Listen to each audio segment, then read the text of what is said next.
Now to Washington, where after the Senate failed to reach a key deadline last night, several key parts of the Patriot Act are no longer in effect. Joining us now from Capitol Hill, independent senator from Maine and member of the Intelligence Committee, Angus King. Senator, you're concerned that several parts of this act have expired. Yeah, and I don't think it should be oversold. There's been a lot of hyperbole on both sides. This is not the essence of our national security program, but it's an important part of the toolkit.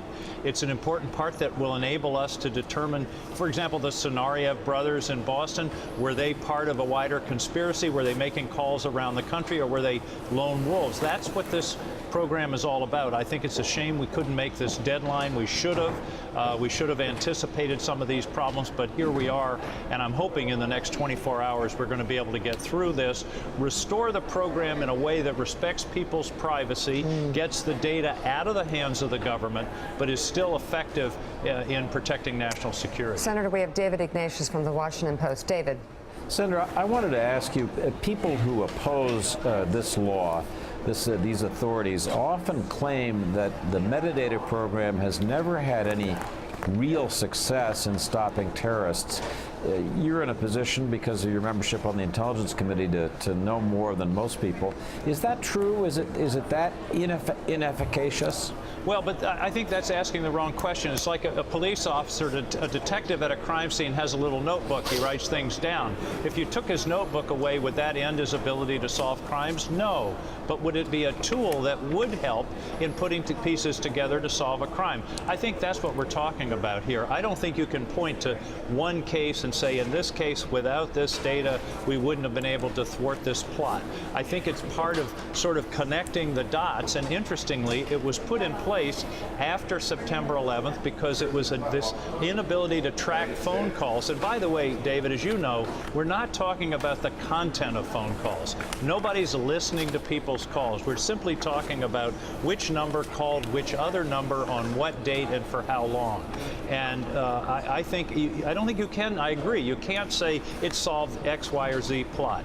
But I think it did make a significant difference in the Tsarnaev brothers, for example, where they could determine in a matter of hours whether we were dealing with a national conspiracy or not. And I think to say that it hasn't thwarted a plot in the past is not to say that it can't be a crucial element in something going on in the future. And we're in one of the most dangerous threat environments that I've ever seen.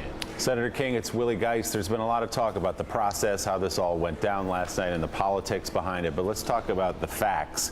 How is data collection different if this USA Freedom Act is passed than it was under the Patriot Act?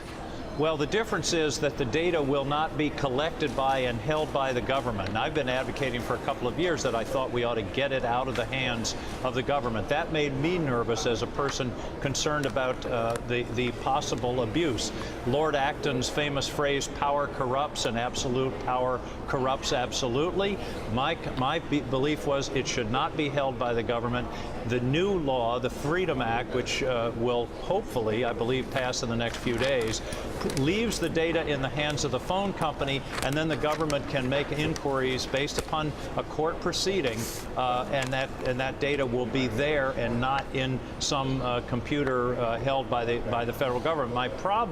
My concern about the Freedom Act as it's currently constructed is there's no requirement of the phone companies to hold the data for any particular period of time. And my concern is they're going to compete with each other to say who can hold it the shortest, and what in effect we will have is a repeal of the law without actually admitting it. All right, Senator Angus King, thank you so much. We really do appreciate you coming on. Yes, indeed.